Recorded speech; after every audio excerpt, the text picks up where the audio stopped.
Right lads, I'm your host and man in this kebab, and if there's one thing I enjoy, it's a good old police drama. Line of Duty, Bodyguard, that one movie about a Garda. However, one thing I've never fully got behind is the American version of said things. Why? Well, they're usually a boring, bland story about a good cop investigating corruption in a city, only to find that his partner is also part of said corruption. So what if I told you that there was a game with such story that let you play as said good cop, and serves as one of the worst campaigns that I've ever played?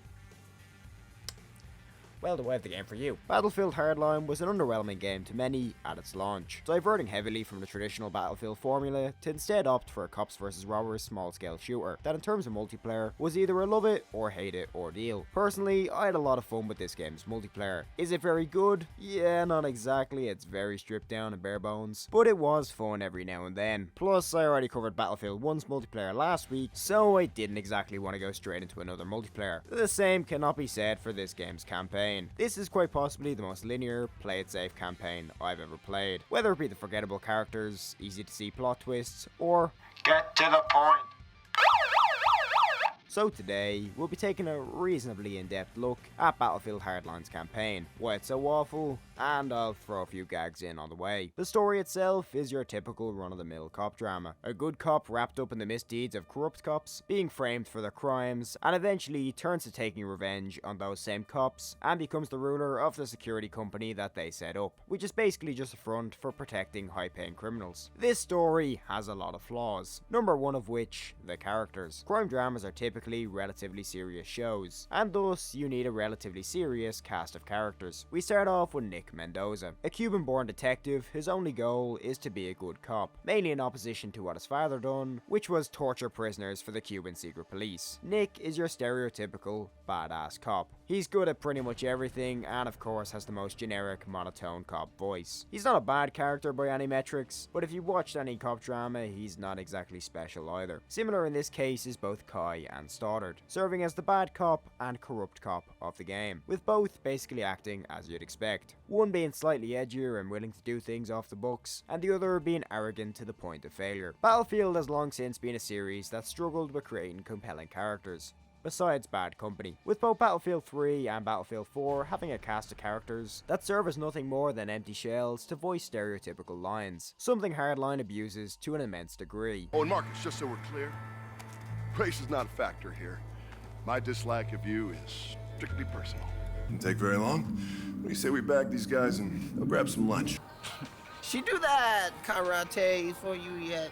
I study Krav Maga, karate's mystical bullshit. The supporting characters do offer a bit more to the story, Tyson Latchford especially being one of the highlights alongside Tap and Dune, with the latter two both being a bit mad in the head, but these characters don't appear enough in the story to make a huge impact beyond filling the void, with other characters like Boomer and Dawes once again being your stereotypical nerd and crime kingpin respectively. Number two of why this story isn't great is the constant twists and turns that basically make you stop caring about the story past the fourth mission. A twist in a story can be a great plot tool to surprise the audience, but not when there's a plot twist every 5 minutes that basically makes you numb to and not care about where the story goes. It's a bit like a self-deprecating joke. It's funny at first, but when you start telling one every 5 minutes, people start to question your mental state and whether or not your parents loved you as a kid. It's almost comical to the point that it loses all value as a storytelling tool. And finally, number three, it's difficult to take a story seriously when the gameplay is the exact opposite of that, and basically serves as the video game equivalent of Transformers, which segues perfectly into the gameplay section. Gameplay of Battlefield Hardline can basically be summed up as, it's a whole lot of driving and shooting, and neither of those two things are very compelling. Starting off with the combat, which is just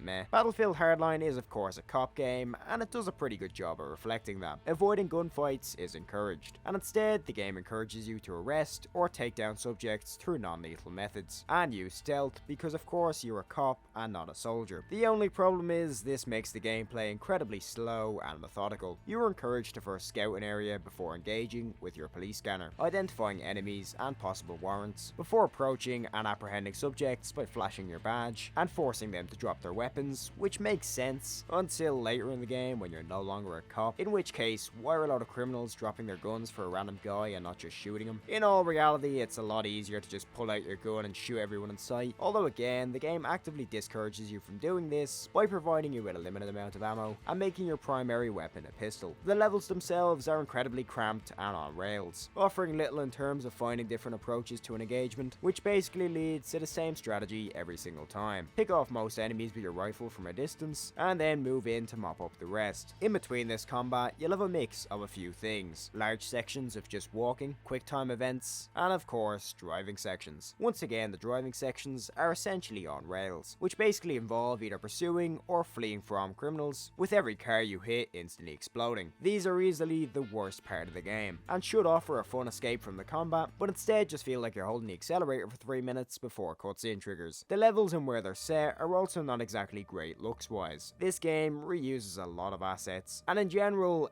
arguably looks worse than Battlefield 4, due to how bright it is colour wise compared to Battlefield 4's blues and greys. Levels are usually just set in car parks, hotels, shops. Realistically, the only interesting one is the one set in the Everglades, and even that mission is pretty much the same as the rest, except this driving section has now been swapped out for a boat section. This game is also full of glitches, not game breaking ones, but not exactly ones that are easy to miss, such as cars moving unnaturally, or characters walking then suddenly snapping to a different direction. And all of these details should not exactly come as a surprise. This game was very clearly rushed out the door, and was developed by a company who had never made a Battlefield game before, but even with all of that said, some of you may still say, this isn't that bad. How exactly is this the worst campaign you've ever played? See, although yes, I've played a lot of arguably worse games, I was still able to enjoy them games because they still had something stupid that either made them fun or funny. Battlefield Hardline takes itself so seriously to the point that I no longer care about the story about halfway through. The gameplay is so bare bones and simple that it's hard not to get into a trance while playing it, and overall it's just a drain to play, and I know this because I've played it 3 times over, and hopefully never again. Anyway guys, I'd like to thank you all for watching. I don't really have a long outro for this one, so I'll see you guys next time.